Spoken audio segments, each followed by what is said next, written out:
ఒకసారి బైట్స్ ఉన్నట్లు బైట్స్ ఉన్నాయి sir. yes bites please. Amaravati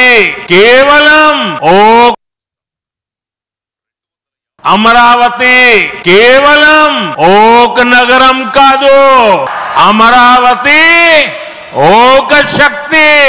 Andhra Pradesh ను ఆధునిక ప్రదేశ్ గా మార్చే శక్తి, ఆంధ్రప్రదేశ్ ను అధునాతన ప్రదేశ్ గా మార్చే శక్తి.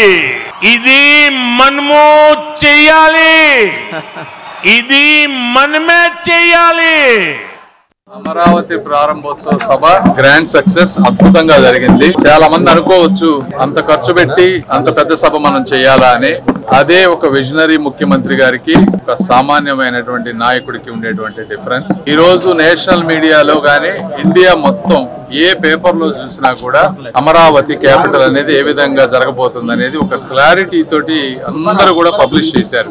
ఒక కంపెనీని ఏ విధంగా అయితే బ్రాండింగ్ చేసి మార్కెటింగ్ చేసి ముందుకు తీసుకువెళ్తామో రాష్ట్రాన్ని కూడా ఒక బ్రాండింగ్ చేస్తా ఉన్నారు. అందులో భాగమే ఇది. ఇది కొద్దిగా ఖర్చైనా కూడా వన్ టైం ఇన్వెస్ట్మెంట్. ఈ వన్ టైం ఇన్వెస్ట్మెంట్ అనేది చరిత్రలో లక్షల కోట్ల రూపాయల ఆదాయాన్ని తీసుకురాబోయేటువంటి సభ. తెలుగు వారందరినీ కూడా ఒక ఎమోషనల్ గా ఒక ఏకతాటిపై నరేంద్ర మోడీ గారు ఈ రాష్ట్ర ముఖ్యమంత్రి చంద్రబాబు నాయుడు గారి గురించి చేసిన వ్యాఖ్యలు జ్ఞానం ఉన్న ఎవరికైనా సరే చంద్రబాబు నాయుడు గారి యొక్క పనితనం కానివ్వండి, ఆయనకి ఈ రాష్ట్రం పట్ల రాష్ట్ర ప్రజల పట్ల ఉన్న కమిట్మెంట్ ఏంటో అర్థమవుతుందని చెప్పేసి కూడా నేను స్పష్టంగా తెలియజేస్తా ఉన్నా. నేను అమరావతిలో ఉన్న గొప్పదనాన్ని, దేవతల రాజధాని అని చెప్పేసి ప్రధానమంత్రి గారు గుర్తించారు. కానీ గత పాలకులు అమరావతిని ఏ విధంగా విధ్వంసం చేసింది, అమరావతి పట్ల ఏ విధమైన విషయం చిమ్మింది మనందరం కూడా చూసాం. అమరావతియే కాకుండా ఈ రాష్ట్రం దేశంలో నెంబర్ 1 స్థానానికి వెళ్ళటానికి కేంద్ర ప్రభుత్వం నుంచి అన్ని సహాయ సహకారాలు కూడా ఉంటాయని చెప్పేసి మరి చాలా స్పష్టంగా నిన్న అన్ని రకాల సహకారాలు అందుతాయని కూడా చాలా స్పష్టంగా తెలిసిందని చెప్పేసి మనం చేస్తాం. 15లో ఇదే అమరావతికి చాలా హేళనగా మాట్లాడారు, ఏం చేశాడు అని. దాన్ని దృష్టిలో పెట్టుకుని 15లో మరియు ఈ రోజు 10 ఏళ్ల తర్వాత రీస్టార్ట్ 25. దాన్ని మరొక 3 ఏళ్లలో ఫైనల్ చేసే బాధ్యత కూడా మా మోడీ గారిదే. ఈ విషయాన్ని స్పష్టంగా చెప్పినాడు. మా 3 రాజధానుల వల్లే మేము ఓడిపోయాం అనుకుంటే ఆయన అమరావతి వల్లే ఓడిపోయాను ఆయన అనుకోవాలిగా. ఆయన చివరికి అమరావతిలోనే ఓడిపోయాడుగా. అమరావతిని డెవలప్ చేయలేక ఓడిపోయాడు అనుకోవాలి కదా. అమరావతిని సెలెక్ట్ చేసుకోవడం వల్లే ఓడిపోయాడు అనుకోవాలి కదా. ఒక్కొక్క ఓటమికి 1,00,000 కారణాలు ఉంటాయి.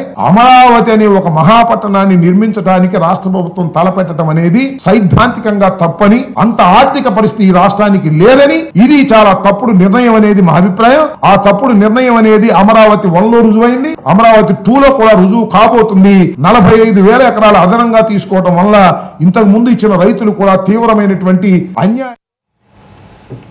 అంబటి గారు కొత్త పాయింట్ ఒకటి చెప్పారు కదా, అప్పుడు ఎందుకు ఓడిపోయారు, మేము ఎందుకు ఓడిపోయాం అన్న విషయం ఆయన చెప్పుకొచ్చారు. ఒకసారి రిపీట్గా ఏంటండి అంబటి బై ప్లీజ్. మా 3 రాజధానుల వల్లే మేము ఓడిపోయాం అనుకుంటే ఆయన అమరావతి వల్లే ఓడిపోయాను ఆయన అనుకోవాలిగా. ఆయన చివరికి అమరావతిలోనే ఓడిపోయాడుగా. అమరావతిని డెవలప్ చేయలేక ఓడిపోయాడు అనుకోవాలి కదా. అమరావతిని సెలెక్ట్ చేసుకోవడం వల్లే ఓడిపోయాడు అనుకోవాలి కదా. ఒక్కొక్క ఓటమికి 1,00,000 కారణాలు ఉంటాయి. అమరావతి అనే ఒక మహాపట్టణాన్ని నిర్మించడానికి రాష్ట్ర ప్రభుత్వం తలపెట్టడం అనేది సైద్ధాంతికంగా తప్పని, అంత ఆర్థిక పరిస్థితి ఈ రాష్ట్రానికి లేదని, ఇది చాలా తప్పుడు నిర్ణయం అనేది మా అభిప్రాయం. ఆ తప్పుడు నిర్ణయం అనేది అమరావతి 1లో రుజువైంది, అమరావతి 2లో కూడా రుజువు కాబోతుంది. 45,000 ఎకరాల అదనంగా తీసుకోవడం వల్ల ఇంతకు ముందు ఇచ్చిన రైతులు కూడా తీవ్రమైనటువంటి అన్యాయాన్ని. ఒకటి పాయింట్ అయితే ఆయన భలే చెప్పాడు. అమరావతిలో ఓడిపోవటం అని చంద్రబాబు నాయుడు గారు ఆ రోజు మీరు అమరావతి అభివృద్ధి చేయలేదనేది కదా, మీరు అందుకే ఓడిపోయారు. వాస్తవం ఏంటంటే మేము అంతకంటే బాగా గొప్పగా చేస్తామని వైసీపీ వాళ్ళు చెప్పారు కదా. వైసీపీ వాళ్ళు అమరావతిని అంతకంటే గొప్పగా చేస్తాం, చంద్రబాబు నాయుడు గారు అట్లా చేస్తున్నారు ఎట్లా చేస్తున్నారు, మేము ఇంతకంటే స్పీడ్గా డెవలప్ చేస్తామని చెప్పారు కదా ఎలక్షన్ ముందు చెప్పారు. చెప్పింది అదే కదా, 34,000 ఎకరాలు కావాలి, ఇక్కడ అద్భుతమైన రాజధాని నిర్మించాలని చెప్పారు కదా. అందుకు ప్రజలు వాళ్ళకు ఓట్లేసి టీడీపీని ఓడిచ్చారు అనుకోవచ్చు. అది కూడా అదే నమ్మారు. నేను ఇల్లు కట్టుకున్నాను, నేను ఇక్కడ ఉంటున్నాను, చంద్రబాబు నాయుడు గారు ఉండలేదు, ఆయనకి ఇల్లు లేదు అని చెప్పారు కదా. మరి అందుకు ఆయనకి వేసారని అనుకోవాలి. ఓకే. రెండోది అసలు రాష్ట్రానికి అంత ఆర్థిక శక్తి లేదు అంటున్నారు. ఒకసారి నారాయణ గారికి ఇందుట్లో తప్పు ఉందండి. ఎవరు MA and UD minister Narayana గారిది ఒక తప్పు ఉంది ఇందుట్లో. Yeah. నారాయణ గారు ఏం చేయాలంటే అంబటి రాంబాబు గారికి, బొత్స సత్యనారాయణ గారికి ఇట్లా ఎవరైతే మాట్లాడుతున్నారో అమరావతి గురించి, ఇది సెల్ఫ్ సస్టైనబిలిటీ ప్రాజెక్టు, ఇది రాష్ట్రానికి రాజధాని, ఇది ఎలా నిర్మిస్తున్నాం అనేది వాళ్ళందరినీ పర్సనల్గా పిలిచి ఆయన స్కూల్లో కూడా భలే పిల్లలకు భలే చెప్తాడంట పాఠాలు, బాగా చాలా చక్కగా వివరించి చెబుతాడంట. అందుకని వీళ్ళందరినీ కూడా కూర్చోబెట్టుకుని ఒకసారి వీళ్ళందరూ కూడా చక్కగా నారాయణ గారు ఒక ప్రెజెంటేషన్ ఇస్తే సెల్ఫ్ సస్టైనబిలిటీ ఎట్లా, అసలు రాజధాని ఎలా రూపాంతరం చెందుతుంది, అందుకని మీరు కూడా దీంట్లో భాగస్వాములుగా చెబితే వీళ్ళు కూడా ఆ పార్టీ వదిలిపెట్టి వీళ్ళు కూడా టీడీపీ పార్టీలోకి వచ్చేసి లేదా జనసేన పార్టీలోకి బీజేపీ పార్టీలోకి వచ్చేసి వీళ్ళు కూడా దాంట్లో భాగస్వామ్యం అవుతారు. నారాయణ గారు అందుకని వీళ్ళకి అర్జెంటుగా ఒక క్లాస్ తీసుకుంటే, ఒక స్పెషల్ క్లాస్ తీసుకుంటే బాగుండిద్ది. ఆయన మళ్ళీ వైసీపీలు కదా తీసుకుంటే ఏమైనా బాబు గారు ఏమైనా అనుకుంటున్నారేమో కానీ అట్లేమో అనుకోరు. అవసరమైతే ఆయన వాళ్ళ పార్టీ కార్యాలయానికి వెళ్ళైనా కూడా, మన స్కూల్ కాకపోయినా పక్క స్కూల్ అయినా కూడా, పక్క స్కూల్ పిల్లలు బాగా చదవట్లేదు అనుకోండి, పోయి చెప్పి రావడంలో తప్పులేదు కదా. అందుకని అట్లంతా వెళ్ళి చెప్పొస్తే బాగుంటుంది. ఎందుకంటే వాళ్ళని సెల్ఫ్ సస్టైనబిలిటీ అంటున్నారు, వీళ్ళేమైనా కాదంటున్నారు. ఇది రాష్ట్రం మీద పడేటువంటి భారం అన్నారు. ఒకసారి వాళ్ళు క్వశ్చన్లు ఏమైనా ఉంటే డౌట్ ఉంటే అడుగుతారుగా. అప్పుడు నారాయణ గారి తప్పు అయితే నారాయణ గారి తప్పు అని తెలిసిపోయింది ప్రజలకి, లేదా వాళ్ళ తప్పు ఉంటే వాళ్ళు సరి చేసుకుంటారు. అందుకని ఏదైనా అట్లాంటి క్లాస్ ఒకటి తీసుకుంటే బాగుంటుంది. ప్రభుత్వం నుంచి ₹1 కూడా మేము తీసుకోము అని చెప్పని మంత్రి గారు చెప్పారు. అదే కదా, అంటే ఇప్పుడు మరి మనం పిక్ అని బటన్ నొక్కితే ఏమైంది? ఏమైనా డబ్బులే పర్లేదు, అసలు నొక్కలేదు. నొక్కితే పడిని ఏమైనా వెళ్ళిపోయినాయి, ఇటు వెళ్ళిపోయినాయి, అటు వెళ్ళిపోయినాయి, జేబులోకి వెళ్ళిపోయినాయి, ఇటు వెళ్ళిపోయినాయి.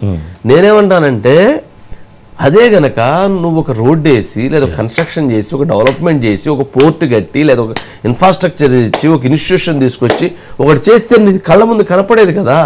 జగన్మోహన్ రెడ్డి గారు కట్టినటువంటిది ఏందన్నా ఒక ప్రాజెక్ట్ ఉంది అని చెప్పమంటే ఆ ఋషికొండలో జగన్మోహన్ రెడ్డి గారు 550 కోట్ల రూపాయలతో ఆయన కట్టుకున్నటువంటి ఒక మహాల్ తప్ప ఇంకేమైనా ఉందా? అదే అడుగుతున్నారు ప్రశ్నలో. అందుకని వాళ్ళు చేయాల్సింది ఏంటంటే దానికి రిలేటెడ్గా ఒక ఇన్ఫ్రాస్ట్రక్చర్ క్రియేట్ చేయండి. నువ్వు అభివృద్ధి సంక్షేమం ఎంత ముఖ్యమో అభివృద్ధి కూడా అంతకంటే ఎక్కువ ముఖ్యం. నువ్వు అభివృద్ధి చేస్తేనే రేపు ప్రజలు నీ వైపు చూడకుండా సంక్షేమం వైపు చూడకుండా పని చేసుకుంటారు. లేదంటే వాళ్ళందరినీ కూర్చోబెట్టి నేను పెడతానంటే ఎట్లా? అంటే మీరేమన్నా ఒక్కొక్కరు 4 ఎకరాల్లో 5 ఎకరాల్లో ఇల్లు కట్టుకోవాలి, ఒక్కొక్కరు 20 రూములు 30 రూములు కావాలి. రాష్ట్ర రాజధానికి ఏమన్నా తీసుకుపోయి గుడిసెల్లో పెట్టాలా? అంటే అందుకని అసలు రాష్ట్రానికి రాజధాని లేకుండా అదిగో ఆడ, అదిగో ఏడ, ఇదిగో అక్కడ, ఇదిగో ఇక్కడ, కాసేపు వైజాగ్, కాసేపు కడప, కాసేపు దోర్నాల, కాసేపు రాయలసీమ. ఏంటిది అసలు?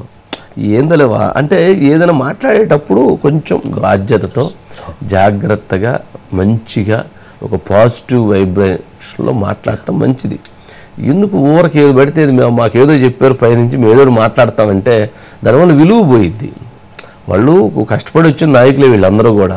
కొంచెం గౌరవంగా, కొంచెం హుందాగా, కొంచెం పద్ధతిగా మాట్లాడటం ద్వారా వాళ్ళకే ఆ గౌరవం పెరిగిద్ది. ఏదో పైనుంచి స్క్రిప్ట్ పంపించారని చదివేస్తే దెబ్బ అయిపోయింది.